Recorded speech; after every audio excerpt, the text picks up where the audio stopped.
What's going on, everyone? Welcome back to another trade recap. As you can see here, absolutely smacked NQ for a nice 6R. Beautiful setup off the rejection block. So let's go ahead and rewind the charts. We'll go back to 9:30 and show you exactly what I was looking at. As you can see here at 9:30, it was a bit consolidated. Now I actually got here a bit late, so I didn't really see any of the initial open, but market decided to open up bullish and we ran and did a huge aggressive bullish push up. Now we had a few things on the upside here as well in terms of a draw on liquidity. We had a daily bearish fair value gap, and then we also had a daily order block up here as well. So we had quite a few bearish levels to go ahead and rebalance on the higher time frame. But you can see nice push there off the open. We also left behind a bullish 4-hour order block. So there were quite a few levels that price could go ahead and run for. But I ended up getting here around 10 a.m. So by that time we had already started to rebalance all of that initial run up, and we were breaking structure to the downside. And this is right around when we got to the charts as well. So I noticed that we had actually formed a 4-hour wick CE on the 4-hour as well. So at this point I decided to mark out the wick CE. So I went ahead and marked out the 4-hour wick CE, and then I was also keeping an eye on this order block right here on the 4-hour, because on the 15-minute we actually had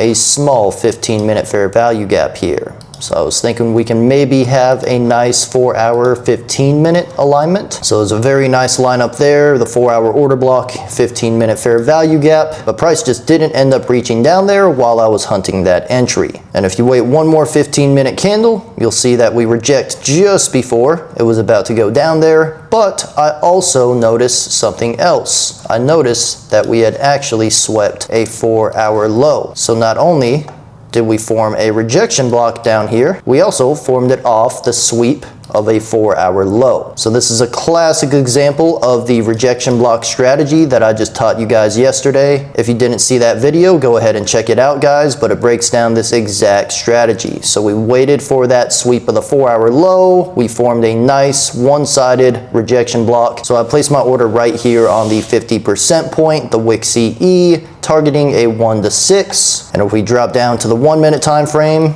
you can see here, plays out insanely nicely, and it plays out within 2 minutes, guys. So 1, 2, and we were already at a 1 to 6. You can see very little drawdown, plays out insanely nicely. So make sure you learn this, very powerful. And as always, links in the description for everything. And until next time, be safe, God bless, and I will see you in the next video.